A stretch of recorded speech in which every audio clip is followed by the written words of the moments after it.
or Monday, July 27th to order. I need to ask for approval of the agenda. So moved. Second. You have copies of the agenda? Did y'all not get copies of the agenda? No, I didn't need I it. second. I seconded it. But I still, that all? It was emailed. I don't think it I was emailed here. it out. Oh, I didn't Yeah. get one. I'm I'll- I've got it on my. You got it on your You spoiled me. I'm used to I usually bring them. Beverly spoiled me. She usually puts them in here and she didn't. So, Kay, are you going? She's going to make copies for everybody. I can probably pull it up then. Did she come in? Yeah, she's here. I got it. Regular meeting, okay, I got it. I'll second that motion. You looking for a second? I'm looking for a second. Thank you. I appreciate that. Okay, I sent out are there any public comments? Would anybody out there like to make a comment? Go ahead, go ahead. No, see nothing, okay.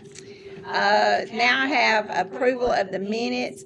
Unless there's somebody who has a question about any one of them, we can do it as a whole. It's the regular meeting of December 15th, 2025. The joint meeting that was held with the Employee Benefits Review Committee of January 8th, and the regular meeting of March 11th, 2026. Anybody, I sent those out in email too. Everybody okay with them? I need a motion to approve them. Motion to approve. Second, Second. all in favor? Aye. All right. Okay, that brings us to our old business, which is the discussion of the Voya rollover issues. And I know that Alicia had some issues. I don't know if she has anything she wants to. I put that on here as kind of a catch-all. I didn't know if y'all had anything that y'all wanted to discuss about it or ask about it while we were here.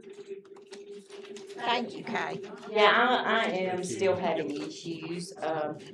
Thank you, Kay. I think I mentioned them earlier, getting a certain employee, his contributions won't come over, and, two people on the defined benefit plan, I'm having issues with.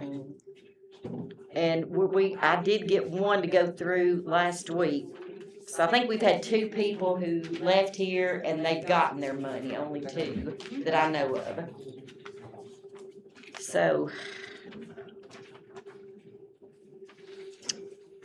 that's the main. Do you have a contact person, or do we need, and you're just trying to work through them?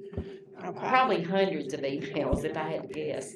Between all of, yeah, I mean, Okay. 78, yeah. Some personnel have changed recently too. Yeah, and the DB plan. So you think y'all are moving to hopefully maybe a solution? Yeah. Maybe. Okay.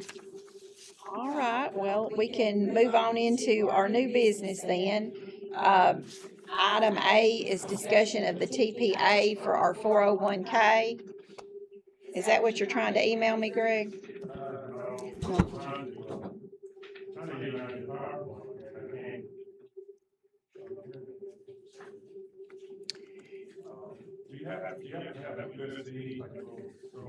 What's a TPA? It is a third party. I don't have a thumb drive, but I might With our defined benefit.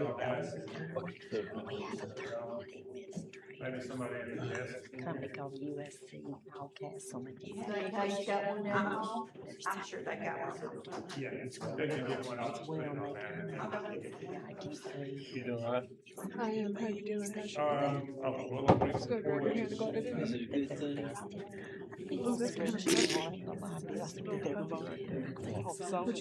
I've got a bunch. Fingers. Got the expensive. They can't find one. Go ahead and use the light. Put my heels up on the screen. Bless your heart. I won't do it again.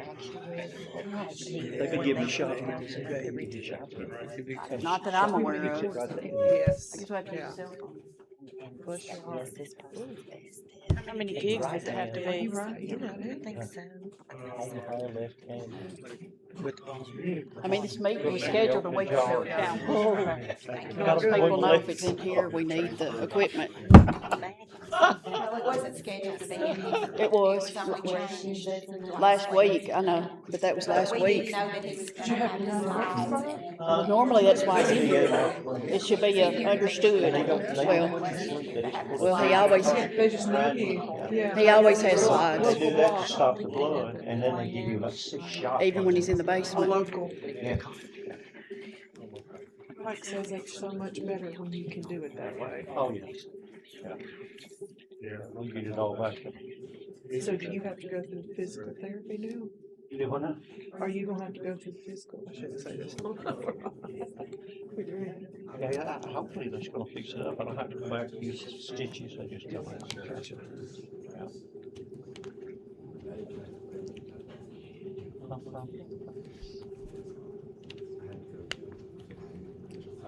Are we live streaming blood pumps?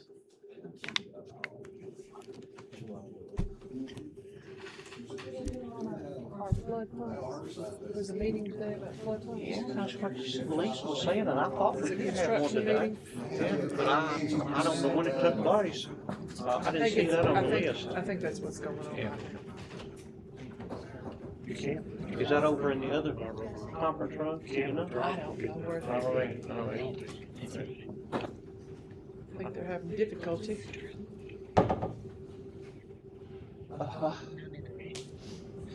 Getting it worked out. yeah, trying to. What's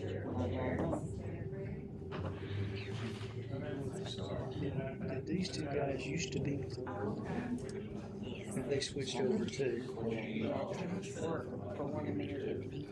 I'd like to need some help with our AC. It needs some WD-40 something. It's all right. I woke up this morning. It seemed warmer in the house and everything, and when we got to the office, it seemed warmer, and then I saw we were still under a heat warning today. I don't know what it's gonna be, but Computers are great till they ain't. it was, but it just, I've got I have such an old home that leaks everything, Yeah, the design on it, yeah, makes a difference. I have the original windows in the house. Oh, yeah, so- yeah, makes a difference. Well, good afternoon, everyone. Sorry for the technical difficulties, but thank you for having us today and inviting us to our pension committee meeting. Kind of on the theme of what we just talked about, I want to patch in a gentleman named Logan Steele with Access Retirement Services. The problems that we have uncovered with Alicia, we've had several meetings with her in the last few months, and what we've figured out was One America their platform did not really require the use of a TPA to be the interface between the group and the company, whereas Voya's does. And so we've actually put in a workaround for that is kind of clunky. It's not working real well. So it's, causing Alicia to have more work to do than she needs. And Greg, just for the benefit of the committee, what is a TPA? What does it stand for? Access Retirement, third-party Yeah. administrator. Because Okay. I didn't know what that was for a while. Yeah. And so I want to patch Logan in here. We're just going to call him since we don't have a phone, I guess, in here, right? Should I just use my cell phone, or we don't I guess. have a phone? I don't think we've ever done that. Okay. I think everybody can hear him here, and I'll put it right next to the speaker. And so, a lot of, right, so a lot of the issues are revolving around terminated employees, eligibility, vesting, those types of issues. And in the past, One America handled that, and Alicia didn't have to do that manually. Now, with Voya's platform, since we got the override in place, she's kind of having to do that role. But if we put a TPA in, then that should eliminate all of that extra work for Alicia, so she can just basically call them, tell them I got to terminate employee, notify them, and then they will handle the rest of the work from there. So let me get Logan on the phone here. For calling Access Retirement Services. Hopefully everyone can hear this. Your call is now being forwarded. Please hold. Right extension here. This is Logan. Logan, good afternoon. This is Greg Lawrence here. I have you on speakerphone with the Employee Pension Committee at the City of Shelbyville. Hey guys. So you got about 10 people here looking at my phone, so if you can imagine that. So, All right, perfect. Logan, I just prefaced this call with a few remarks about some of the issues that the city has had since they moved over to Voya. You have clients with Voya, so you may be familiar with some of the issues, but if they're already working with you, then maybe they didn't have the issues. But if you could explain to the committee what your role is when you take on the third-party administrator role for a client for a 401k plan. Sure. No problem. Well, but thanks for taking the time, guys. So the very short answer to that, could be a very long question, is that we handle similar to what you guys, I guess, experienced maybe as a year or two ago when everything occurred with ACUF, is we are the exact same type of TPA. My office, we handle compliance, administration, the plan document, and you guys don't have a 5500 preparation on all of the retirement plans that we are involved in. Where we differ a little bit from ACUP is that we don't handle, I don't have actuaries on staff, so I don't take on any type of defined benefit or like cash balance plan. So I know you guys have both, so that's kind of a separate conversation. But anything related to the 401k, for any of our 401k plans, or some of our other municipalities that are 457 plans, we're involved in on a day-to-day basis with employee distribution requests, working with Alicia, working with anybody in your office if there's an issue with vesting or hours or things like that. And so what maybe you guys were used to a couple years ago to now is, and I think I explained this to Alicia last week, is one thing that we focus on is I always want the information to be correct on a year-to-year basis. So when we send out our data request, that's usually sent out for a year's worth of compliance testing. So that goes out, say, January 1st. We'll say, okay, please give us census information for all of the employees. Let's have their names, date of birth, date of hire, the hours they worked, the contributions that are on their W-2 that supposedly went into the record keeper, which is Voya.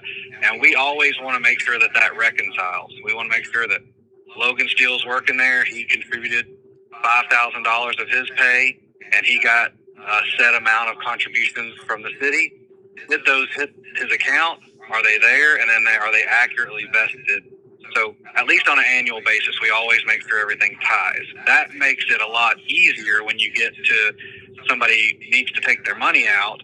We don't have to go back and look 1, 2, 3, 4 years to see if there was something wrong. At least annually, we're tying back. And so I think some of the frustration you guys have had is you're not sure, or maybe it's always occurring, the vesting is not accurate at Voya.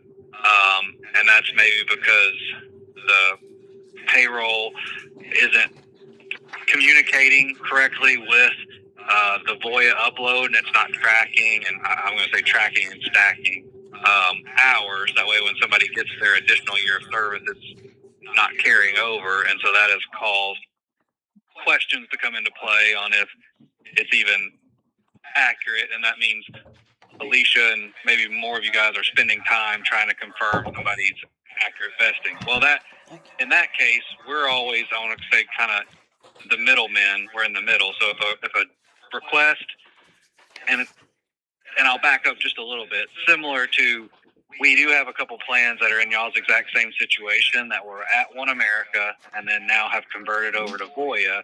And there's just some kind of nuance between how each of them like to handle stuff. One America, I would say, was much more handhold. They kind of wanted to make sure things were aligned and accurate and kind of had more steps in the process to make sure it was correct each time. Whereas Voya is still very good, but they want things to be a little more seamless and, hey, get the payroll there so that it rolls in and it's accurate and we can just pay people out. But like I said, that doesn't happen all the time. 401k plans are messy. Things go wrong. Needs to have kind of some accountability and somebody sitting there in the middle. And so that's what our office would do, is if a distribution request comes through from an employee, the first step it goes to is to my office.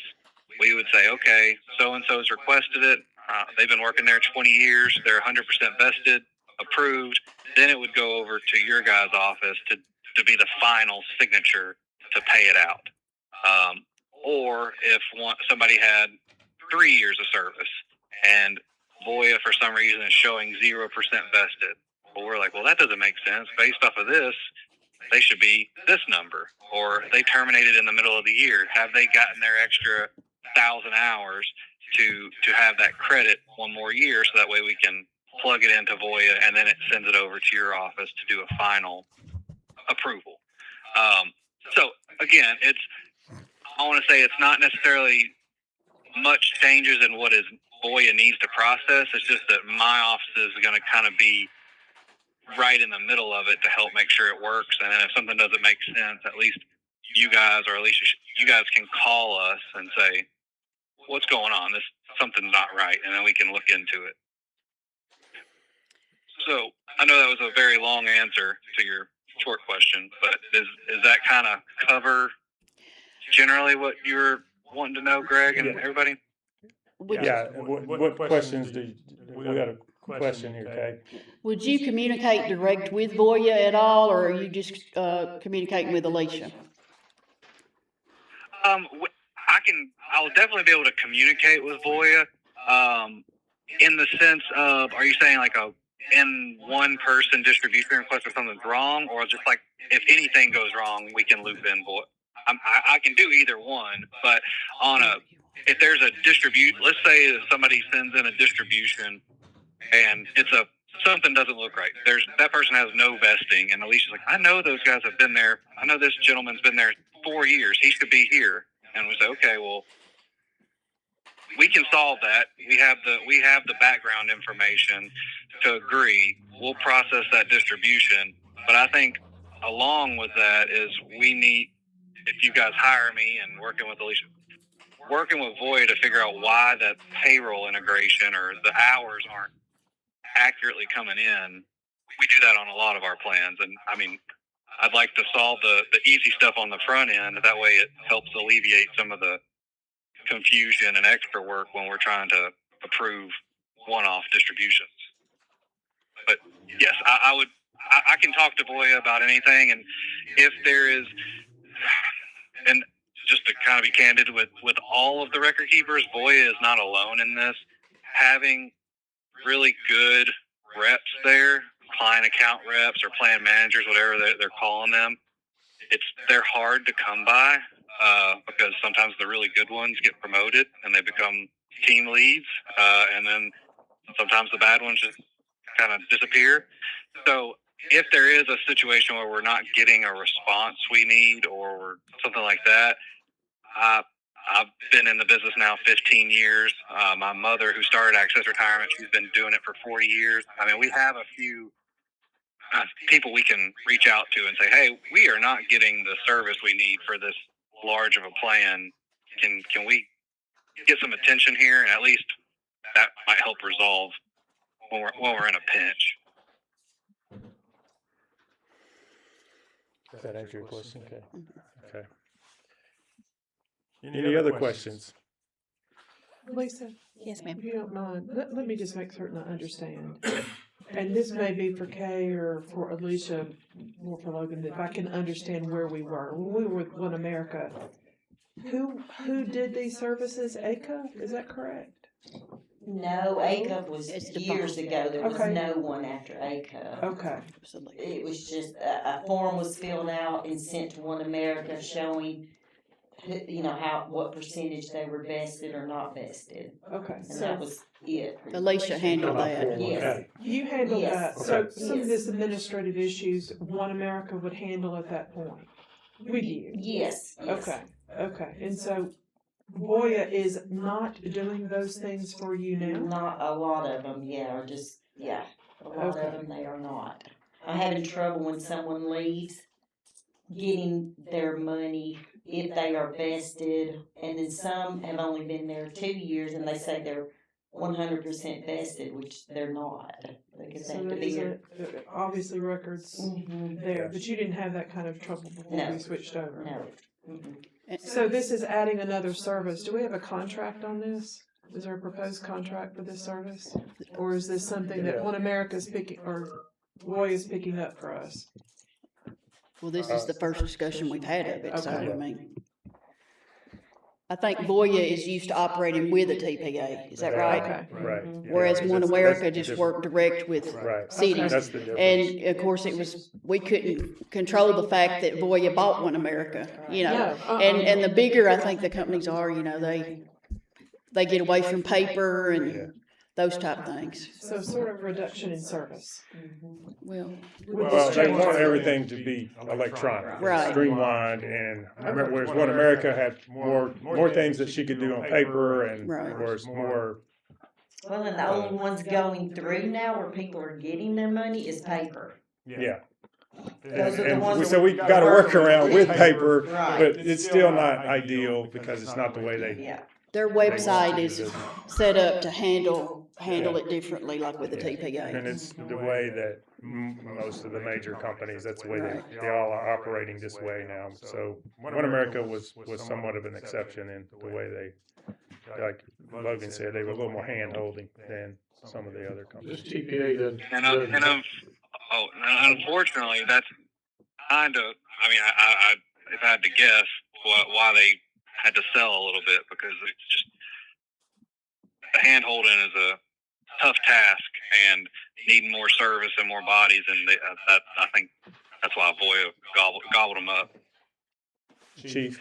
Well, this TPA, does it deal with the defined benefit plan too, besides the 401k? No, They're you not have actuaries for that. No, We've got- the actuary is USI for Right, that. USI. She'll keep that. That will Okay, not change. okay. Because as Logan said, they don't do that. We've They got, don't do we've got the actuaries. same service, Ginger, That's with it, our we're gonna defined have to benefit. Mhm. Okay. And They- those people couldn't pick up the 401k too?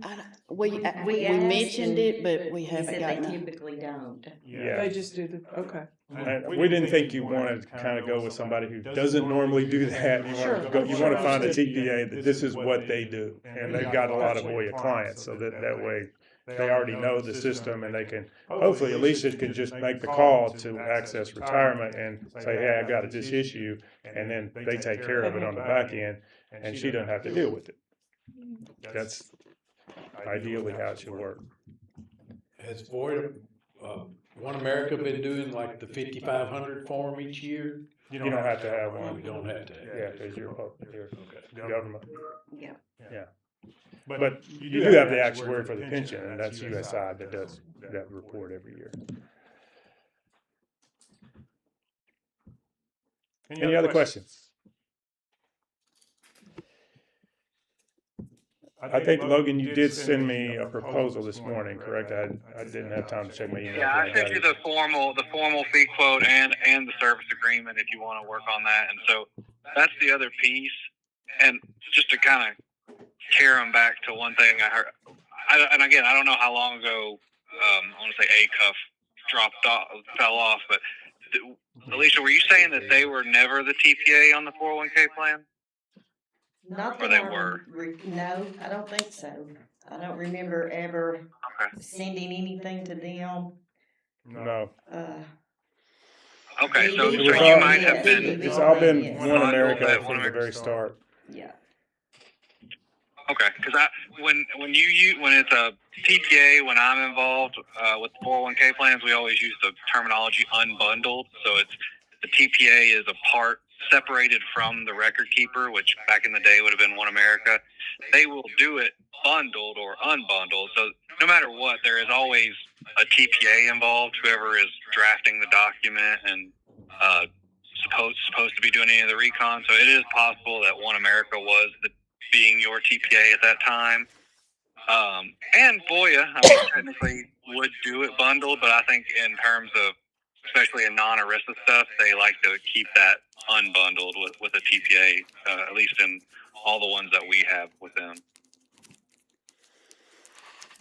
Okay. I can add some help here for clarification, because I've been around for, not since basically, right, for retirement plans. So when One America came on board with the city of Shelbyville, there was a TP and it was ACO, right? So they did not only the actuarial work on the defined benefit plan and handled the 401k plan too. Remember that. Okay, so they handle both parts, whether DC or DB plans. They handle both of those. And then they tested those together and did all the manipulations would help OSHA from that perspective, from distributions, etc. to make sure it does it right. Later on, ACUP got purchased. They got purchased by Finley, right? Yeah. Finley was another actuary, another TPA, if you will. So they handled the plan at that particular time. After ACUP. Actually, ACUP dropped That's the right. city, is the way it worked. And we hired Finley. That's how it worked. Because ACUP was not going to be able to do the non-ERISA Yeah, right, retirement plan, Right. right? So they were backing out of the market. right. So therefore, Finley stepped in Mm-hmm. to cover that void that was no longer there. Okay? So they stepped in, they started doing the actuarial work, they started doing the both on the actuarial work for the DB plan and handling the 401k plan. Okay? At that point in time, Finley then gets bought by USI. Okay? So USI now does the actuarial work for the defined benefit plan. Okay? However, they did not pick up the administration work on 401k plan. So that was a void that they did not cover. They just continued to handle the actuarial work on the DB plan. Okay? That is what's caused some of the void from administration standpoint with the legislature, right? Because they did not carry forward doing the 401k business, just the actuarial of the DB plan. Hence the reason with those issues coming up, LSU coming to us, Greg, etc. We're having these issues. Things are, it's not working. It's not working out. How do we get in a better place ultimately, right?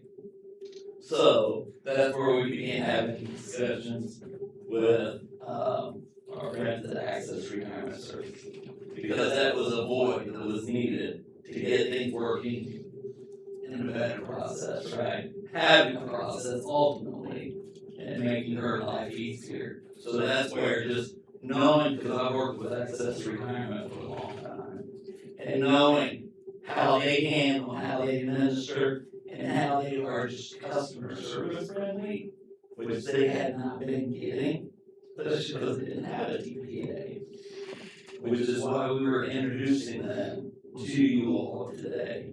Just because of my past history, I want to make sure you guys got what was being missed as communicated by Alicia, the service side of things, from the administration of the plan.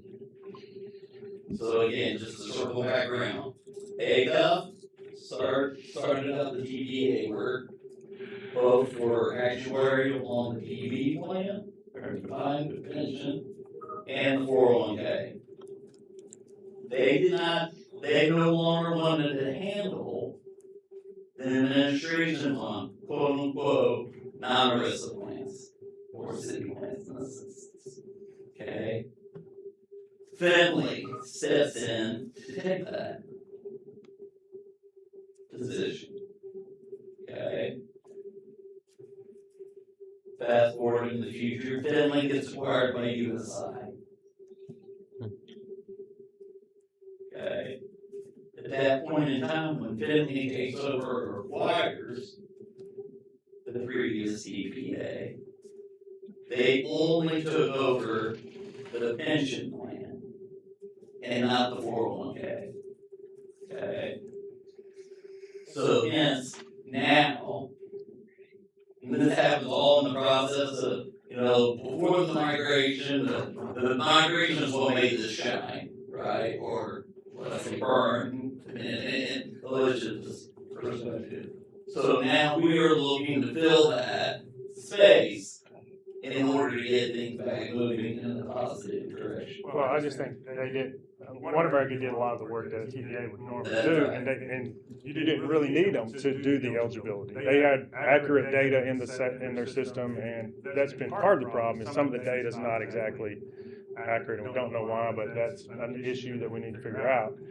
And that's where a TPA could, help us get all that straightened out. Once we get, like he said, if we get all of that straight, it should be easier going forward, because you're not going to have an issue with somebody's vesting schedule being off.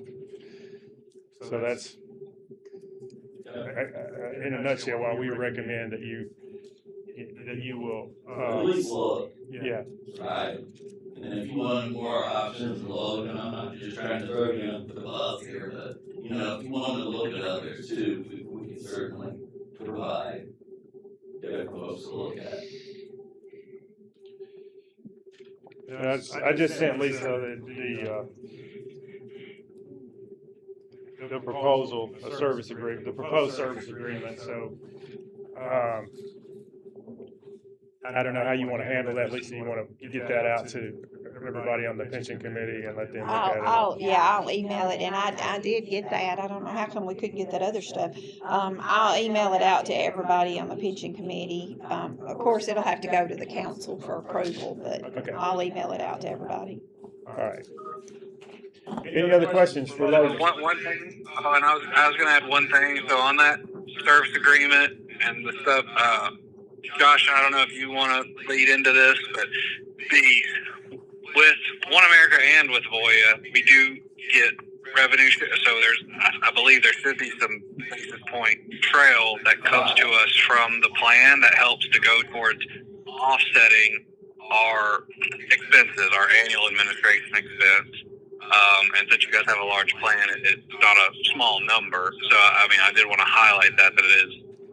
We do cost money, but there is an offset built into your plan. And Josh, that was my question, is that 5 basis points not going anywhere right now if it is in the plan, since there is no TCA of record? That's right. Yes, but it would. Okay, so it's just not pulling. Assuming you guys took over, or whoever took over, right, then we would share that 5 basis points to that TPA to offset their fees.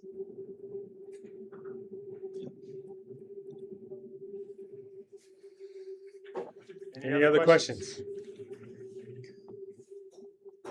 Okay, thank you, Logan, for being on the call today, and we'll send it to the committee, and we'll let you know if we need any other questions answered going forward. Okay. Thank you. Perfect. Looking forward to it, guys. Thank you for the time. All right, thank you. Bye. I have already sent that out into everybody's email, so everybody has a copy of it in their email. All right.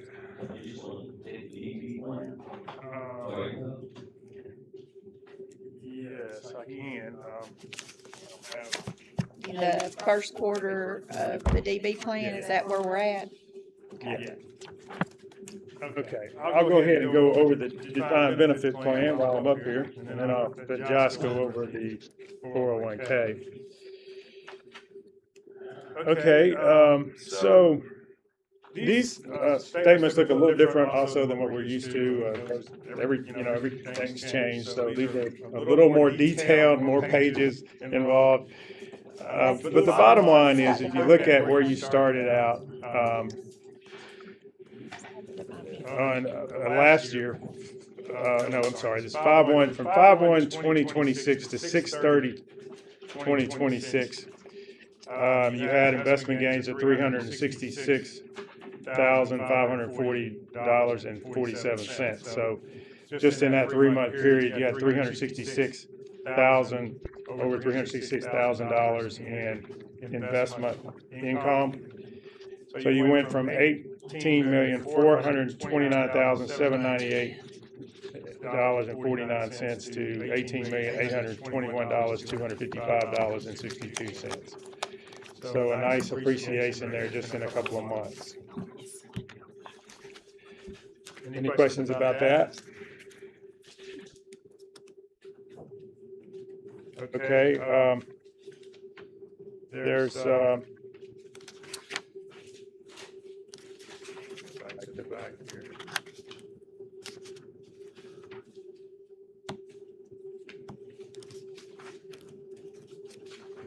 funds are diversified, as you know, into the same funds that we've had for a while now, and you can see where those funds are invested on page 17 and 18.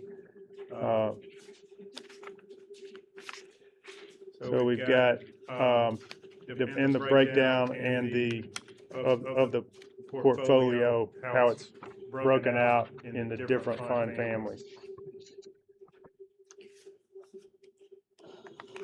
Still have a lot in the bond area with this plan right now. They're still in it's a defensive plan, so it's not totally invested, ever going to be totally invested in equities. They're going to always be defensively invested, and this is similar to what it's been invested for a while.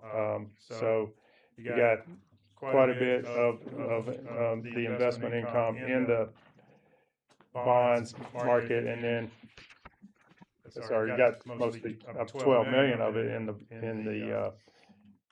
the bonds, and then the rest of it is in equities. Any questions about that? Yeah, go ahead. So when this plan came to One America, for now via Void Financial, the goal of the committee was we need to get our pension plan back afloat, right? We were underwater a little bit on far as what were required, we being the city, to fund it for individuals when they go to take their benefit from the pension plan to be able to cover that. Yes, the plan had lost $3 million in the years prior to, so it was 65% funded, and we needed to get it up to. Our goal has been to get it up to 100%. So, yeah. So the committee chose this option because they didn't want to see what happened in 2010 happen again. They didn't want to lose. You didn't want to go through another $3 million loss because it takes so long to recover from that. This particular portfolio has some brakes on it. If the market goes down, they will pull you out of the market, and they have done that several times over the history of this plan to prevent those types of losses. And so it's never going to go down as much as the equity market goes whenever the market takes a deep dive, but it's never going to go up as much as the equity market goes when the market goes up either. So it's again, it's a defensively managed fund. You want to say anything else about that? Because it's a downside protection, right? Because we all have an obligation each year to be able to cover the cost of those that retire. So you got to be careful. You got to be able to get enough growth out of your retirement account, overall your pension plan, right, to double the payouts you have in a given year. So that's one goal. The second goal is you can't take a huge loss either, or be too progressive or too conservative, right? because then you miss out on the downside, or you're not keeping up with inflation. So we had to find something that was closer to the middle, right, to where we could capture the upside when it's up, or protect on the downside when it's down. And to help the committee make the decision on, we offered something or proposed something called RT Jones Capital Management, who has what we call managed options. And I'm trying not to get too far in the weeds because it can be complicated. But ultimately, what they do is they pick the investments for the pension plan. They being RT Jones Capital Management, okay? They take those assets and then they do diversification within those options. And then depending on what the trends are in the marketplace, they can come out of the equities, if the equities aren't doing so good, put them in fixed income to help protect the account value on the downside of the market. Okay? However, again, there's such thing we call inflation. And inflation eats the purchasing power of your money, or the retirement plan money, or pension plan money, right? So you've got to be able still to continue to get some growth, but some downside protection too. So we brought in, for introduction purposes, RT Jones Capital Equity. They are doing the choosing the picking of the investment option, one. Secondly, they're doing the allocation within the options that they choose for the city. Okay? And how much of it's going to equities, how much of it's going to fixed income, and how often it should change. So they are truly taking the steering wheel of the pension plan and driving it in a way to get you to a destination of being able to pay your debts as it's related to the pension plan. Okay? Making sure you're covering those that end up retiring and being able to pay those benefits. Yeah, we need about 7% to do that return, and it's exceeded that for the last 13 years. So we've got you up to a point where you're now 100% fully funded with your plan. Cover your debts. Yeah. And I want to say something about, if it's okay, about the defined benefit. You know, for several years, was it like $932,000 a year we were putting in there? It was a weird number. And then last year we went to $700,000 because we didn't need as much, and we're paying like $175,000 a quarter.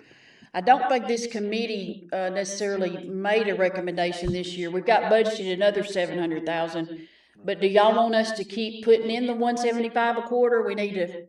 I mean, we got it in there. I just wanted to share with you. I think our required minimum contribution is somewhere around $350,000 to $400,000 that the actuary or whatever told us that we had to do. Yeah, I think we could move it down. Okay. When you and I had that conversation last year, Yeah. we went from 900 to 700. Yeah. And I said if it keeps So going, what do you we think? should knock another 200 off of it. You think we should just send maybe 500? I would. Just and divide that up in quarters, you think? Yeah, our money's working for us. It's doing what it's supposed to do. It'll be September then. Yeah. She sends it at the end of each quarter. I'm sorry. Okay, what did you say? We're currently sending them 700? We've been sending them 700,000 last year. Just 700,000? Yeah, but it's like 175,000 a quarter. Instead of all at once, we gave it quarterly. And, you know, we've got enough in the budget to do whatever, but, I didn't know if y'all wanted to give us direction. You want to make a motion to, you probably need to make a motion if we're going to lower it. Yeah, I'll make the motion that we lower it to 500,000 then. Pay them quarterly. Is that what you, okay. I'll second that.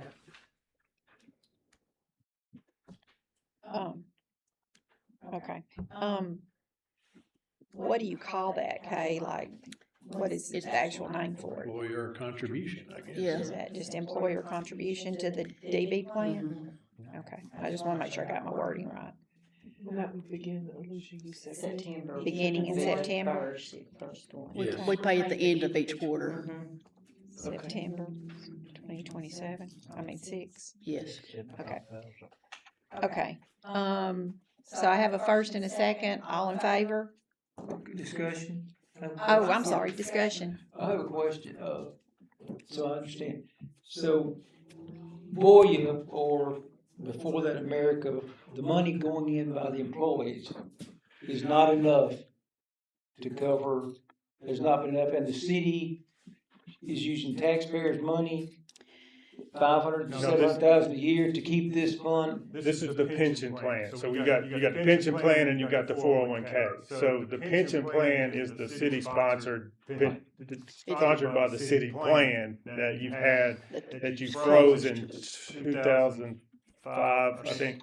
Yeah, it's closed now. Yeah, so it's closed, but you still have a lot of people who are eligible, still working, or are already on it. So it's winding down, but you have to fund it every year. You have to continue to fund it to keep the minimum that you need to fund the actuarial projections for the rest of And the the reason plan. is because when it was originally set up, it wasn't set up where there was enough contributions by the employee to cover it. Well, in the very beginning, did y'all do 2% or not? Yeah. We did 2%. They did 2% for a little while, but the majority of people, I would say, that's in it never put any in it. From 72 to 85, Okay. it went 2%. So since 85, the city picked people it on up the old retirement haven't contributed anything. It's been all city. Is that right? Up to 2005, that's correct. Yeah. From 85 up.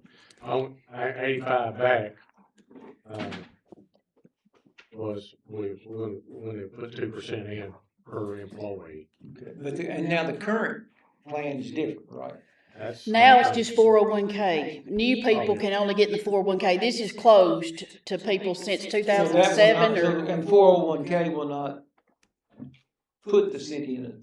No. We're put, Contribute. well, we're putting in Whatever you put in is your 7%. obligation. You put in the 7%, but once you do that, that's their That's money. it. That's the employee's money, and once they're vested, and whatever they make off of it in the funds, you know, that's their money. That's the extent of your obligation as the city. We're paying 7% while they're working. Once they retire, the city doesn't pay anything on the 401k. Thank you. Right. But on the defined benefit plan, are you not investing that and the market's taking care of those expenses? Yeah, that's why we made The $338,000. city is still having to put it in with the market the way it's grown in the last few years. We're still having to take money from the city? Some, not as much as you were putting in. You were starting out with what, 900,000? It was 932,000 a year So the for, market is covering some of that, For what you're years. saying, right? Correct. Which it should be, Yes. as the way it's grown in the last few Right. years. Right. So This is the flip side, if it goes the other way, the market does go. Absolutely. Right. But the Or market, inflation. but the market hasn't done that in the last few years. It's just Right. grown. Correct. yeah. Jim, what did you say? For 72? Yeah, so if the plan keeps going like it is between now and the end of the year, I mean, it'll be substantial by the end of the year. Additional funds in there that could offset next year's, plan. So you could reduce it further next year. This basically puts us at about half what we've been paying. Right. For the last 10 years anyway. right. Because it seems like it was that 900 Once we figure got the forever. balance up, because we were way down, once we got the balance up, we could start cutting back some. Because you've been trying to get back since what, 2008 or something? Yeah, it was- Whenever it was. Yeah. Yeah, that's when it really. It took a while to climb back out. Yeah. Climb back out of there. 3 million, I think it was. Yeah. And the city has to keep funding it as long as there are participants in it, correct? And it's, And then when the participants are all like, C6s are taking up. Or dead, contributions, yeah. then it's- you should have. Right. Shut down. what happens if there are any funds left in it at that It time? reverts to the city. Back to the Money, city? yeah. Okay, Yeah. okay. And so it's gonna go down. I mean, the plan will start going down, the need for it will go down, so you won't have to put probably any money in a few years, In a few years. Okay. so. Any more questions? Any other discussion?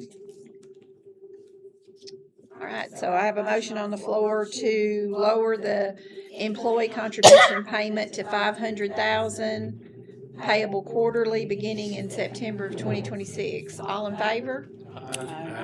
All opposed? All right, that motion passes. All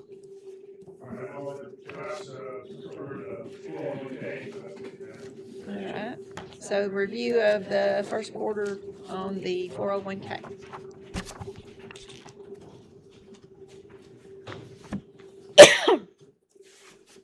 So Greg should have sent out an executive summary. Should say, be titled Executive Summary, City of Shelbyville 401K Plan. That's this. We got it. Got it? Got it. This is over here. I have more room for my notes. That's your microphone. It's all right, I'm a loud talker anyway. You need extra copies, Kay? I got extra copies. You need extra copies? Do we care about Pat?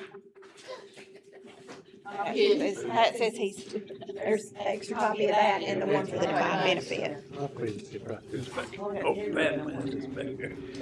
So you'll have another presentation that's very thick, like Greg put together. I tried to bring it down a little bit, put an executive summary together. That's what you all should see, so it's a lot smaller, just probably a couple pages. So that's what I'm gonna kind of run through there. That's a BB. I'm sure everyone got that pulled up. Here it is, here it is, here it is. Here it is. I'm sorry. I'll just kind of run through these bullet points. I know you all can read, but feel free to ask questions as we go along there. All right, so plan assets increase to 13.7 million at the end of the first quarter of this calendar year. It's the third quarter, I think, for your guys' fiscal year, isn't it? 6/30 year period. It is. Okay, so great news is market keeps going up, retirement accounts go up, etc. Right? I promise you though, it's not always going to be like this, right? The markets are challenging. We've certainly seen everything that's going on in the marketplace now with the various wars, whether it be in Iran, whether it's Russia. So challenges everywhere, right? We're going to continue to have. I guess that's one of the glories of being in a retirement plan and the volatility that we can experience in the market. Contributions, however, though, did rise over 25%, almost to 27% year over year, to 205,284 that would be participant contributions going into the plan. So that's always a win there. And then you'll see there's references to the page above if you want to go in through all the further details in there. Net cash flow remained positive at approximately almost 185,000, reinforcing heavy inflows, right? So positives. What we want, what you all want, is you as a participant, but your participants, right, to be funding their retirement accounts. That's the ultimate goal. And what we're seeing from the numbers is they are funding it and they are increasing their funding, right? Whether that be to maximize matching or not matching employer contributions or their own dollars. And they can also do that on a pre-tax basis or a Roth basis, right? Everyone knows the difference of those two, right? I don't want to just assume anything, but make myself available to address any questions there. Good? I'll take that seriously. Let's see. I will tell you probably the most thing that I'm excited about when I look at your guys' plan are the investment lineup. As crazy as that, usually I want to see participants contributing. That's usually the primary goal, right? Because if you're not putting any money in, what's your return going to be? Zero, right? So you got to be putting your money in. However, your employees have three different choices they can make as it relates to the investment. Very high level. One, And I've been in the rooms where they've come in and Rick's been in the room, I've been in and helping them. How many of y'all are investment professionals? And that's usually what we get, like, you're like, I don't have the first clue what I'm doing, right? So one of the things, and what the committee wanted when America first came on board, was to have what I'll call target date funds, right? So target date funds were an individual, let's say, I'm gonna use myself, I'm 50 now, just turned 50 this year. So I've got 15 more years, quote unquote, to hit age 65, which is normally what you see as the retirement age, if you will, from the 401 marketplace. So I've got 15 years from now, we're in, 2026, but I'm just gonna make my math easy, so that would mean I retire in the year 2040, correct? At that point in time, what these allocations do, so when participants come to you and say, I need investment advice, maybe not. Usually not as much. And why I say that is because they're getting that investment advice through the target date funds. Okay? Because those target dates within themselves, what they are doing is they are changing the allocation between stocks and bonds automatically for those participants as they get closer to retirement, right? So if you're 25, Greg's 25 years, he doesn't look like it, but he's 25 years old, right? Greg should be aggressive as he can be at a younger age, right? Those target dates are set up to be more aggressive for the individuals that sign up for the retirement plan and are putting their own money into the plan. Of course, the employer contributions as well, right? So that being said, as you get closer and closer to retirement, aggressive early on, but as we get closer to retirement, they start getting more conservative automatically for them, right? So when they get to that point in time they can retire, they're going to be in what I would consider the most conservative allocation that target date fund can be in. Because are they going to know, are we going to know when we're having what's happening in Iran? Not quite, right? When inflation's not taking up like it has. All of those things that are out of all of our controls.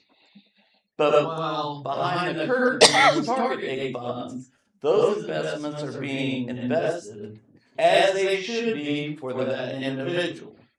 The other benefit to that as well, there's two more of them, is on those specifically, is those individuals, depending on where they are on their retirement track, they could say, you know what, I've just never contributed though. I didn't put money in, the city gave me money, I never did. Boy, I'm behind the 8 ball when it comes to saving for something. Well, what they can do is they can choose that 26, or what was it, 2050 target date fund for me, right? And choose the aggressive version of that. In order to be a little bit more aggressive because I'm behind the 8 ball, right? I need to be a little bit more aggressive. I need to take a little bit more risk than maybe someone else, someone like myself that started in the industry and said, I'm going to maximize the match my employer gives me. I'm going to start from the age of 21 when I started working professionally. And then here I am at age 50 now. I've accumulated something ultimately, right? So I don't have to be as aggressive as maybe my mom and dad had to be aggressive. Well, they even saved things, right? Which is a big question. So I think one of the unique things that you have in your target date fund is not only just target date funds, but everyone's got target date funds, right? Whether they're indexed, whether they're active, etc. Well, these are considered more hybrid ones, right? So if you're behind the 8 ball, you can be in more aggressive 2040. You can be more aggressive 2045. Or you're way ahead of the 8 ball, you can be a little bit more conservative, okay? So that's the kind of do it with me approach, if you will. And just like the pension plan that you all have, where you've handed the steering wheel over to R.T. Jones, participants have the same ability to do that themselves. Okay? So not only do they have the ability to invest in a target date fund, but they also have the ability to say, here's the steering wheel. I'll fill out a questionnaire. This is going to tell me how I should be investing today, basically on comfort level, right? And then they will pick the investments for them, rebalance them periodically, etc. So that's another option your participants have. Okay? Or for professionals like Greg, he can pick his 4 funds, do 25% to each of those, and be done. Or maybe Greg has an advisor that he works outside the city, Mr. Feldhouse. They go to Mr. Feldhouse and say, I'll pay you all kinds of money, Mr. Feldhouse. I want you to manage my money for me. Well, they can do that too. But in-house, but not everyone's going to be able to go see Mr. Feldhouse because I heard you charge a ton. But and then we could go outside and say, you know, a lot like hospital plans that I have, for example. You know, some of those doctors, surgeons, maybe even attorneys, they'll take their money elsewhere, even though they set up on the county scale, to have their quote-unquote advisor work on their plan. Okay? So what I'm getting at, and what I like seeing when I look at your guys' retirement plan is, you gotta do it for me option, you gotta do it with me option, or you gotta do it myself option. Okay? Both, all of them low cost. They're going to be in the bottom quartile of overall expenses, and performance are going to be mid, if not high quartiles for the plan. Okay? And I like having that flexibility. So wherever you are in your retirement planning, do it yourself, do it with me, do it for me. Your employees have that. Sometimes you got to talk them through a little bit. I've got little stories, analogies, etc. to explain how target date funds work. But ultimately, and they are defaults too, meaning Greg comes in, he gets hired for the city of Shelbyville, want to be in the 401k plan. I don't know what the heck to pick from an investment standpoint, but I know what I need to save. I save 5% to get the 7%, right? Automatically goes into the target date fund monitor for whatever age it is. Okay? And you have different flavors, colors, etc. target date funds. Not all of them is what's best for you as an individual. Okay? Let's see here. So that was my, what I'll say, my skinny on as it relates to the investment options. Well, yeah. Contributions rose almost 27% year over year, just over $205,000. Net cash flow, approximately $185,000 within the 401k plan. So it's being funded, whether that be from the employee or you all, the city, from the employer contributions. Investments, though, have been significant growth in the plan. Right, that's the win. But what have I said before? Past performance is no guarantee of future returns, right? That's the one thing you always got to remember. Of course, but you've got the type of investment that have you on that downside too, if you like. Okay. Let's see here. Total participant accounts in the plan increased by 3.2%. So not very much. I think one of the wins, the takeaway from there is, because I know I've been in several of these meetings, it's like, we're really shy on a certain department and not having enough stuff. But just overall, consistency in being able, not a huge bump up in employees needed, or a big decrease in those leaving, it's being pretty consistent now. So consistency is good, I think. And most of you all, I would presume, would agree with that. Participation rate, a little bit below the norm we would see for city industries. You're about just just shy of 73% as far as participation goes into the plan. Now, one thing, I know Mr. Feldhouse, he's been in, several others that have been in these meetings with us, and we've talked about auto enrollment. Probably almost as blue as Mr. Feldhouse shirt is, that we've talked about trying to get employees. Jan, you've been in there too, both fighting for that, trying to get more people engaged in retirement. 50% of the nation doesn't even have access to the retirement. Why not? You know, why not have an auto enrollment plan? Why not even have an escalation? Because guess what? They can always bow out. They can bow out at any time. Right? But most of them don't. I bet 5-6%. I bet that's even high. 5-6% people bow out if it is done when they be in their higher age. What I also see out in the marketplace more and more now too is re-enrollment. So after a period of time, 5, 10 years, etc., people have opted out, right? They've not picked investment options. They have to opt out again, right? Trying to reinforce them, come back into the plan, go on the target date funds, etc. So I think those are other options that you can mediate and put in the plan to help have a more successful retirement. I always like to say, and I kind of wrap up here, I think at this point, that I have people that come to me quite frequently related to retirement plans. Judge, what's what does a perfect retirement plan kind of look like, or successful retirement plan? Perfect's not the world. Well, there was a Nobel laureate out of the University of Chicago that coined the phrase the 90-10-90. 90% participation.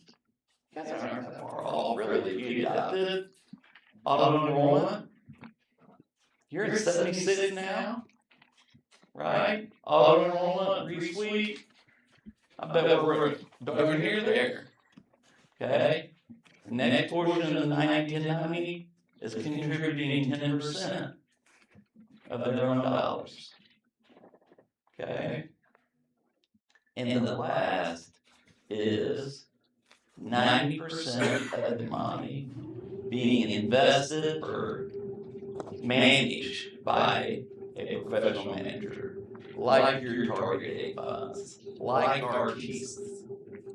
And you're getting into it now, close to 8% in there. So you've got quite a few really good things going for the plan outside of the DB plan that you've got in the funds. So you should be excited about that. You guys have done some great things. But I think there's room in there, should you choose to really accelerate the 401k plan too. Questions? Comments? Concerns? I got a question on the distribution side of things. Okay. Even though we had one participant last year that actually took a distribution, the distributions went up because primarily of what, early withdrawals or forfeitures that came back? Is that? We do get some forfeitures back. Some people have taken out for, or is that the DB plan where they can take out for hardship? No, that's 401k. 401k? We have some people take out for hardships, but then we also get credit for some forfeitures when people leave, they weren't vested, and we get our money back. What page are you on? I'm just on the last page of the executive. Oh. That leads me to the vesting process. Are we still like a 7-year vesting or some really high number? That to me is really high. I don't. And of course, we're putting all the money in. I'll add a comment to that. I would say your normal vesting schedule that you see, just 401k, 457s, whatever. Most normal vesting schedule is 0% in the first 2 years if you leave, and then 20% per year up to 6. They call that a 6-year rated. Probably the second most common vesting schedule is what they consider a 3-year rated, which means that if you were to leave before your first 3 years, any money that your employer gave to you goes back to your employer. After 3 years, you're 100% vested. Those are probably the most standard vesting schedules that I see, specifically in my book of business, but also seeing what happens in the other segments of the retirement plan world are as well. But ours is 7 years. You don't get to keep any of it if you don't stay 7 years. No, it's 3 Right. years, you're 50% vested. 3 years, 50 And years. then it goes like, 6, 7, it then, grades yeah, up. on there's up. different percentages on the, like, 6 years, I think is So 90%. 3 years is the. So it's kind of like that 6-year graded that Josh just went through. Just pushed out further. Very similar, yeah. Do a lot of today, a lot of numbers and whatnot. But any questions? Go ahead. I have a question about the 401k. Is now the time, or would it be under other business? Are you talking about The ceiling, ceiling? floor? I think that's Yeah, what we're gonna Greg talk is about gonna that. talk We're gonna about talk about that. with this. Okay. Back over to you. All right. Great. Do All you right. have any more of these, Lisa? Well, I'll give my Do son. you have any more of them? No, I got 10 of them is all I got. Take your microphone back. Yes, it's all voice. I'm not as booming as you are. What happens when you have a 12-year-old boy and a 13-year-old girl? Gotta be loud. All right, and one thing I wanted to add about your target date funds is your funds are invested in different fund families. It's not like Vanguard they have target date funds, but they can only be invested in Vanguard funds. The ones you have can be invested in, you got the universe of options out there, so they have more options and they can pick and choose the best funds from the marketplace to put inside the portfolio. So I'll just start with these 3-year returns on your top 4 investments. If you look at your returns over the last 3 years, your employees are absolutely killing it right now. So, I mean, it's 18, the market is 19.97%, and your funds are right there with them, the target dates. And there's a lot of money in the 500 index as well. I like that. I do recommend that a lot because 75% of the money managers can't beat the market year in and year out. So did you have some funds that beat the market? You had 2, but they were international funds in the last 3 years. And that's kind of a special situation because the dollar dropped because of what's going on on the geopolitical stage. So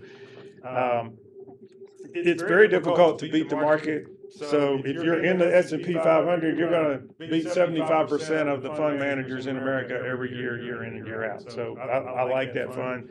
And your target date funds are somewhat going to be invested in equity in bonds. You're going to have a portion of it depending on the track in bonds. So they're never going to be 100% equities like the Vanguard index is. So. And so in relation to your question, that's important to hold that note because I want to come back to that in a minute, but I want to go back through this option again so everybody can kind of refresh your memory on how it works. But I did want to point out one thing. I mean, we come here 4 times a year to meet with your employees, and Alicia puts the word out and tells the employees, Greg's going to be here on a certain day at a certain time. And a lot of your employees do come in. And usually when they come in, they want to increase their contributions, which is a good thing. Or they just want to look at what they've got. And so we'll look at everything they've got, look at their investment returns, talk about any changes they want to make, or if they want to add more contribution. A lot of your employees don't come in, but that's because they choose not to, not because we don't give them the option to do that. But one of the things that you have as a tool now that Voya offers, they have better tools online than One America had, and they've got a tool called My Orange Money. And you can actually go out there right now and play with that if you want to. It's on your website. And you can put in all of your retirement savings money into this software, not just your 401k. But if your wife's in a 401k, you put her investments in here. You got other outside investments outside of your work. You can put all of that in here. You can even project your Social Security earnings in retirement, and it will make some calculations for you to help you determine what you're going to be needing for retirement. And A and B, are you putting enough in right now to meet whatever your need is going to be at retirement? So it's a really good tool. And when they've been coming in since we've been with Voya, I've been using that to show them exactly what a 5% contribution looks like 20 years down the road if you use a 7% investment return or 8% return. So that's a tool your employees have now that they didn't have before. Gary, can I add to that real quick? Yes. So how much do you all, if you retire today, for example, how much of the income likely are you going to need to replace to live at the same lifestyle that you currently are now? 100%. Bingo. And I'd rather have 125%. You're on spot on. 78% is what people say out there. And your guys' plan, see, I wrote a note down here. Your participants, 68% right now, with the amount of money that you're funding to their retirement plan, right, employer contribution, their money, they're getting close to 70%. Do you know how beneficial that is for your folks? That is huge, because I'll take my parents who were skating rink owners that never had a pension plan or a 401k plan, right? So mom and dad, dad's still working. 70-some years old now, still plugging away. You guys are doing a really good thing for your employees with what you got. So take credit in that outside when you're bringing in new folks.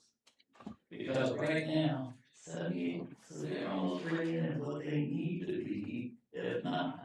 Now, once they get to retirement, they start taking trips over to Europe and Asia and everywhere else. Can't help them there. But I think ultimately, I think you guys should be very proud about the retirement plan that you offer your employees and where they're sitting highly for the employer, not the match. There's a big difference between a match and a non-elected contribution. You guys understand that? The match, you gotta contribute to get any employer money, right? The employer non-elected contribution, you're giving them whether they contribute or not. Now, does it make it in their best interest to do it? Absolutely. But do they have to? No, maybe they just want to save up for that sit back here over the weekend, right? So, be proud of what you're offering. Well, this would be another option that you can offer your employees, this Voya Lifetime Income Protection that gives them guarantees in retirement that a 401k, that's the thing that a lot of the critics say, 401k doesn't guarantee you income in retirement. This product does that, and it does so in a way that gives you a nice death benefit, and it's flexible. You don't actually have to take distributions if you don't want to. You can keep it growing if you want to. And basically what it is an annuity inside your 401k that gives you protections if the market goes down. So you got those gains for the last 3 years. As Josh said, it'd be nice if those continued forever, but history shows they don't. So most likely, there's going to be at some point where they're going to go down. Now would be a good time, though, if you had this option, you lock in those gains and you got the floor set, so you're not going to lose any money, regardless of what the market does in the next 5 years or 10 years or however long you have till you go to retirement. So what this product does, just to refresh your memory, is every year on your birthday, it's going to reset higher if the market's gone up based on the market value at the time. And that's gonna reset whatever your floor is from where you came in. So if the market's gone up 20%, you're gonna have a new floor that's set 20% higher. If the market goes down, doesn't matter. That floor stays the same. You're never gonna lose that money. So you're guaranteeing your portfolio value is not going to go down with these products. Then when you get ready to retire, you can choose a guaranteed income.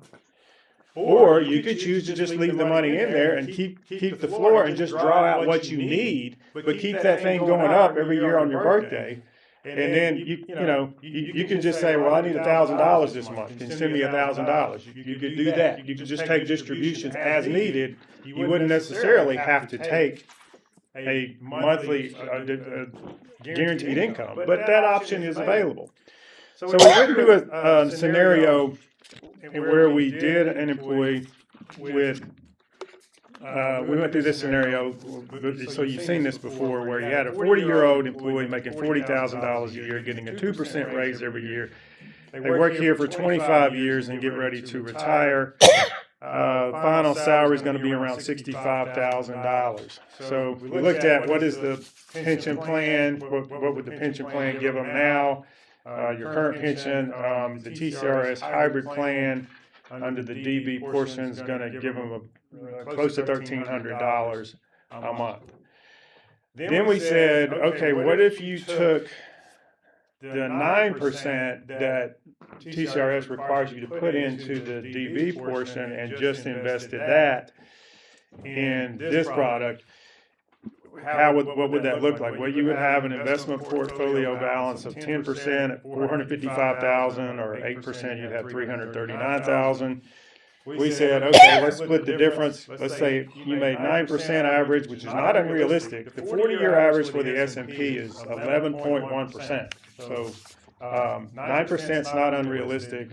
And that's basically what the money would be invested in inside this portfolio, is that type of investment. So you got an annuitized value of $400,000. You could get a guaranteed savings, a guaranteed annual income for life of $29,000, or 45% of your ending salary. And you get a death benefit starting at $400,000. So you don't have to take any cuts from doing a joint survivor. You don't want to do a joint survivor under the pension plan, you're going to lose about 20 to 25%, depending on the age of your spouse. That's going to take a big chunk. You don't have to do that with this product because it's got a death benefit. You've got a nice death benefit in addition to the annual guaranteed income. And as you can see, I mean, that guaranteed income is significantly higher than the TCRS hybrid. Now, I was asked to do a 12% contribution on this.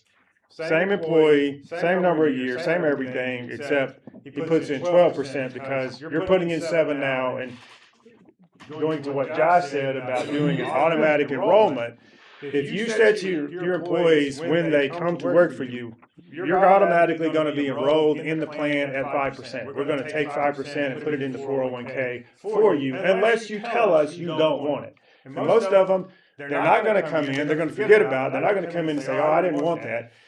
And they're never going to miss the money, because once they get used to paying the 5%, they will just not even think about it. And that's going to go into their retirement and boost that retirement even more. So the same scenario, this person now has $501,000 at a 12% contribution rate. That gets them a $36,000 guaranteed annual for life benefit, death benefit of $500,000. So they're making roughly 56% of their ending salary. And then you get Social Security in addition to that. So, I mean, that would help you boost that up closer to what Chief is saying. It's usually 70 to 75% is what you're going to need in retirement of what you're making now. Any questions about that?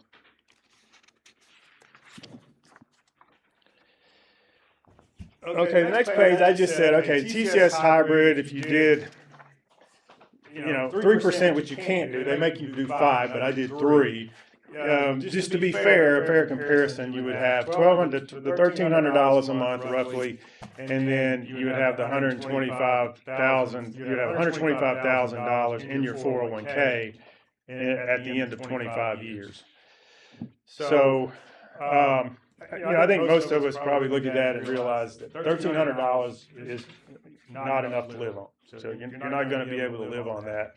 The $125,000. That can go very quickly. Some of you probably had loved ones in a nursing home. If you've priced that out lately, that's 1 year in a nursing home, $125,000 these days at today's prices. Or you could have, a storm like we had this winter. I had neighbors who had tree cutting bills of $15,000 because their insurance didn't pay a lot on that. So they had to hire tree cutters and pay them as much as $15,000 because they had a bunch of trees down in their yard. And that's one of those unforeseen events, that come up in life. And that would take a huge chunk out of that $125,000 in that scenario. So the 401k option puts the money in equities, and it keeps it in that equity market, and you don't have to worry about it because it guarantees you, regardless of what the market's doing, you're not going to lose the money. That's the peace of mind you get with the lifetime income protection product. And I'll just add to that, just from a flexibility standpoint. This is not a requirement, right? This is optional for the participant, right? So it's not something that they have to do or automatically enroll in, right?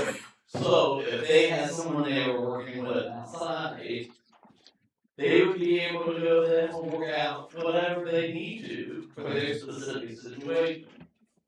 So this is an optional service to them. Yeah, and one thing I wanted to propose to the committee is we could come in and meet with your employees. Like, we could take a day in August, take a whole day and book out this room or one of your other meeting rooms, and we could have meetings every hour on the hour, and employees could come in as they could, according to their schedule, when they could come in, hear the presentation, and we could get feedback from them about what do you think about this product, and would you be interested in signing up for this? I think if you did that, probably 90% of your employees over 50 would say, yeah, that's the one I want right there. There's some groups that are, looking at these type of options right now and saying this is the only target date fund we're going to put in because they like the guarantees that's inside of it. But we could come in, make the presentation, and then we could come back and report to you what the feedback is. And if you decide you want to add this to your portfolio, then we can make it available to them and enroll them in it. Is there an extra added cost to the city to offer that service to this? No. Okay, so we just have to vote. Do we have to vote to make this an option? Mm-hmm. We just need your approval to make it an option as part of the portfolio to the employees. Because I'm on board. If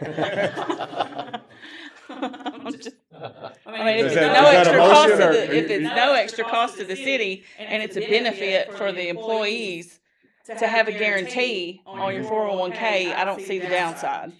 Does anybody else? I mean, it's a product that needs education. That's why I say we need to come in and educate them on it because they need to understand so that they know it's available. Right. It's not the same as your typical fund, mutual fund in your lineup, so you need to understand it's a little different. But if you want to make it available, then we can just schedule the dates to come in and educate them on it.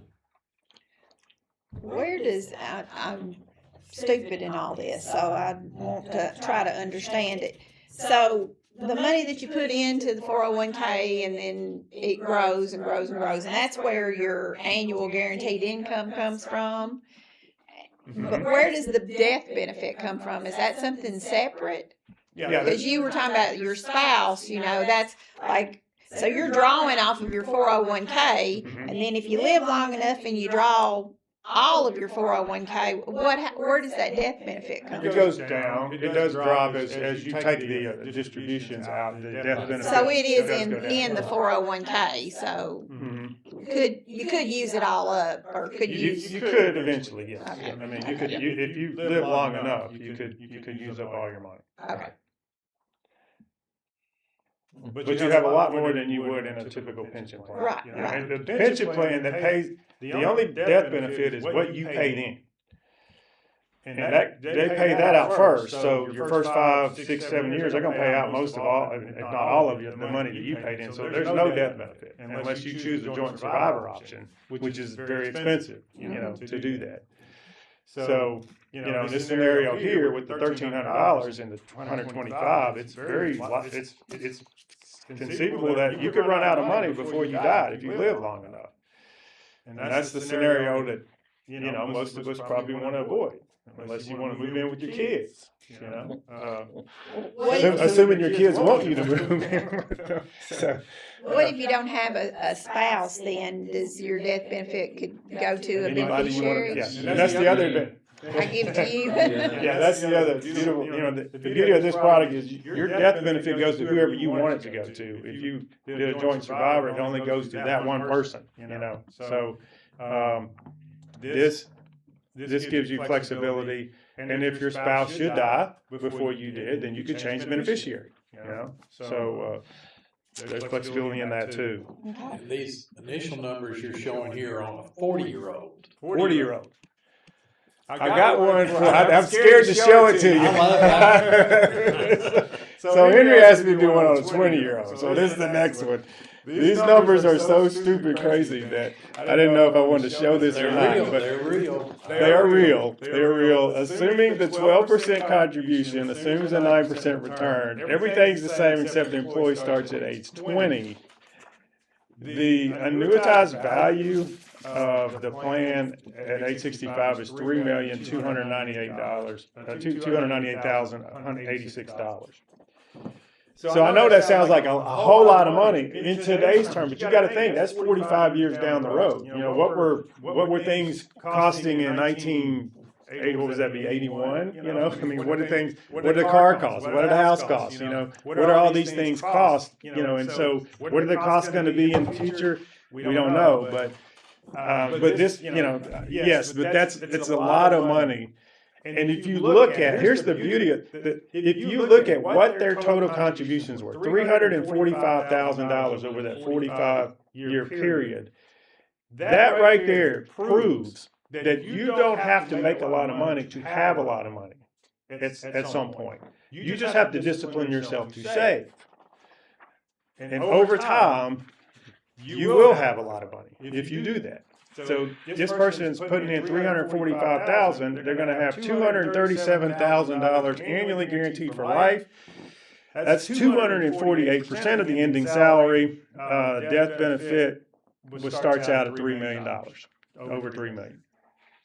And then the withdrawals bring that down.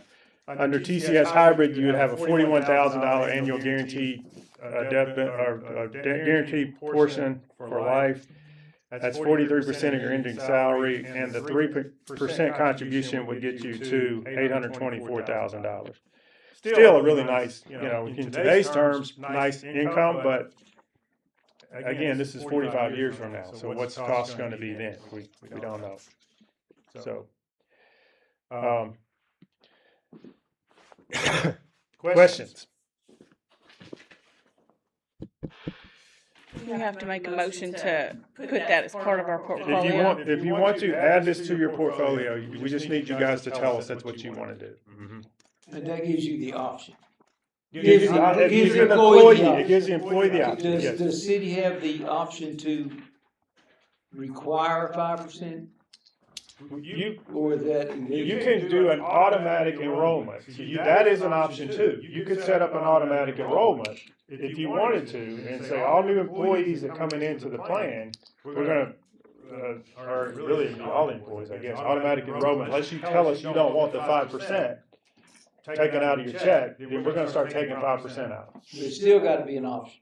It's an option. Yes, they can tell you, no, I don't want it. Yeah. And you just don't take it out. Yeah, well, I think that'd be the way to do it. And that's why I pushed for that scenario of showing the 5% plus the city 7%. Because comparing it to TCRS, they're gonna be required to put in 5%. That's right. And so we needed more apples to apples here.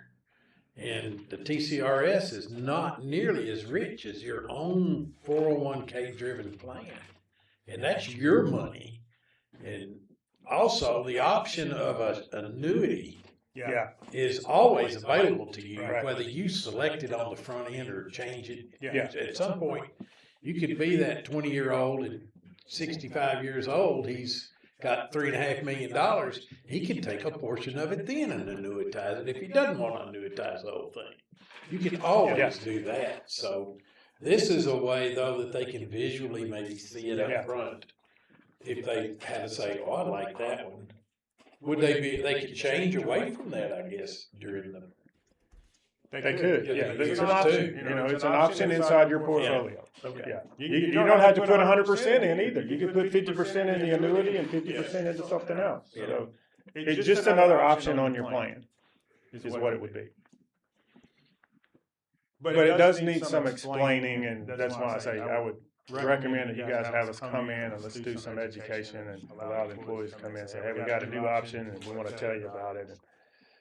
And we can explain the orange money too and help them, figure, walk them through that and say, this is where you need to go to make some projections on what you're doing right now and see if you're putting in enough or you need to put in more.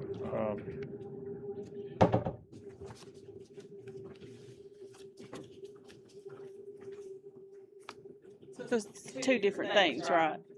That we're talking about here. Well, yeah, there's been two different. Yeah, the 5% Required enrollment and then the ceiling option. Ceiling option. Yeah. So. What is everybody's thoughts on the 5%? Any more discussion on making it? I've been begging for years that employees ought to have put some skin in the game and not just rely on the city's 7%. Every one of them will wail and gnash their teeth and say they can't get by without it.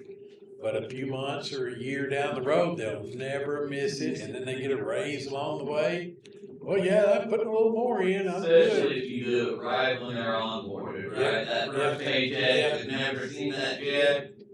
They don't know what it is. I mean, they kind of know what it is, right? But they must be accepting the job, but they didn't know what they were being paid. But Yeah.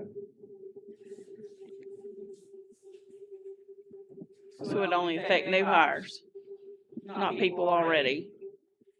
You could do it either way. I think you do it either way. Yeah, you could do it. So, You could do it on all the employees. I mean, we could tell them that too if they came into the meetings. We could tell them, look, they're going to start taking 5% out of your check. If you don't want that, you have to call Alicia. They'd have to tell her quick because we do payroll every week. Yeah. Or she'll be enrolling and unenrolling, Yeah, I don't want to make you have good work for Alicia.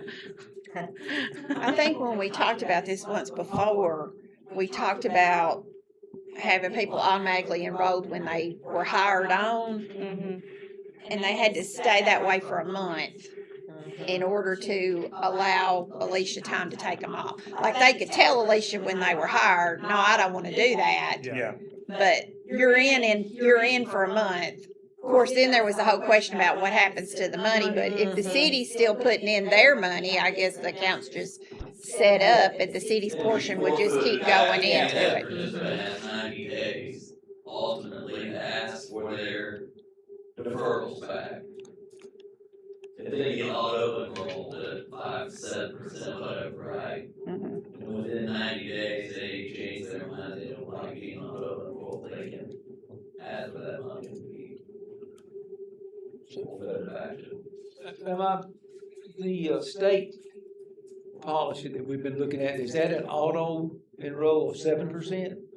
5%. The city has The employees automatically 5%. City has to put in 9%. Yeah. But now, is that a required 5% by this plan? That's my understanding. That's my understanding. So why couldn't There's we no have option that? to opt out. No. Why couldn't we have that if with Voya that whenever a new plan is, that we automatically enroll with the 5%. That's what we're discussing. Yeah. Well, I think what, That benefit to be able to. but are you allowed to force them to stay in? You're not, are you? No, they can opt out. Yeah. They can, No, they would thank you down the road. yeah, they will. Yeah. Yeah. Sometimes we always don't see the forest through the trees of young folks. Yeah. Bulletproof at that Yeah, age. that's right. Okay, any other questions about it or any more discussion? Does anybody want to make a motion on, I think I'd need two. One on the ceiling option to add that to the plan, and then if you want to make it an automatic enrollment, and I believe all this will still have to go to the council for them. I make a motion to adopt the ceiling option into the portfolio. Is it a ceiling or a floor? Have you got a word for it? What is Floor? Lifetime, yes, the Voya Lifetime Income Protection Program. There's your fancy term for it. The floor plan. Lifetime income protection Yes. plan. Okay. Okay, do I have a second on that? Yeah, I will. Alicia? Okay. And What's the take on the TPA process? Because I think looking out for my friend, what she's going through current state. Wait to have well, the- let's vote on this. They have to vote. Oh, yeah, that's right. Let me get a vote on this motion first. Okay. Okay, so all in favor of adding the lifetime income protection plan into our current portfolio, say aye. All opposed? Okay, I didn't hear anybody opposed, so we'll go with that. It's all in favor. I mean, it passes, and we'll take it to the council for a recommendation. Okay, do you all want to make a motion on the automatic enrollment? We have 70-something% that are participating now. Yes, Do we kind of know about how percentage rate they're putting in? Yeah, I wrote it down. Oh, good. The average deferral rate for the plan 6.8. is 6.8. 7%, roughly. Rounding up. They're already contributing 7%? Not the city's 7%. That's the money. Wow. It's even That's, better. so that averages out, what tells me that is, that it averages out to $31. Now, y'all are talking about the complete 401K. Yeah, The ones with, the city don't contribute to mine.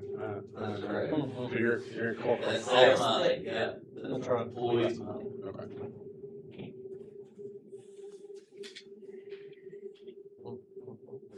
I'm shocked that it's that high. That's news to me that You've probably got several that maybe do the 15% or something, Yeah. and they offset the others that do I maybe. got some people come in and say, what's the maximum? That's rare, but someone said, what's the maximum I can put into this? Is there a maximum? About 6,000 a year. Yeah, yeah. depends on the amount of money. About 27, I think. Mhm. Something like that. It gets indexed every year. Mhm. Yeah.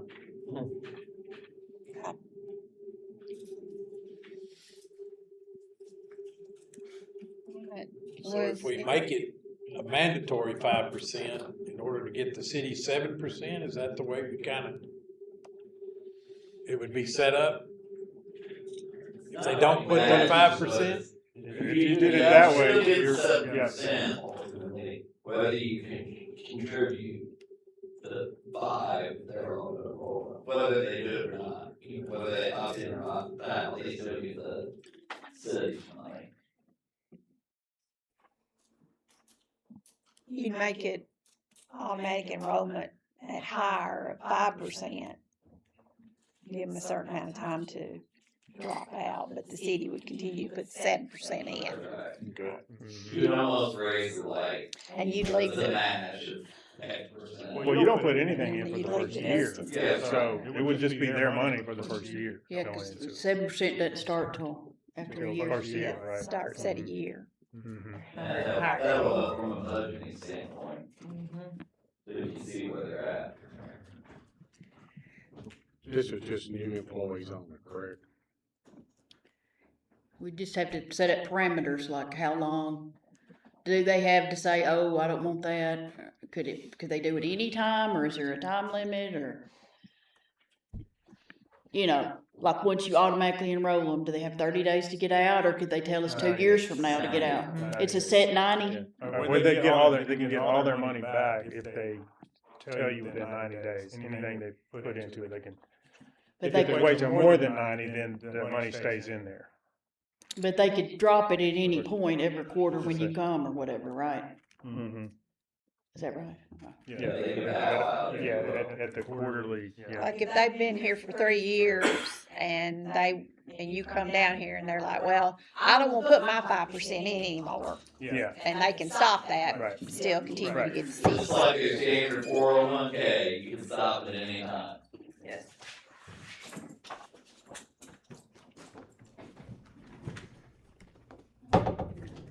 Anybody want to make a motion on that? Or a recommendation?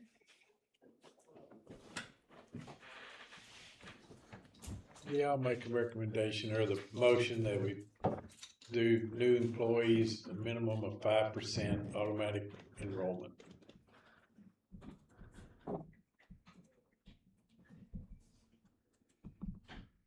And depending on how that goes, if we want to look at, we kind of get stuck there at that 5%, then we could do an escalation too, at a certain point.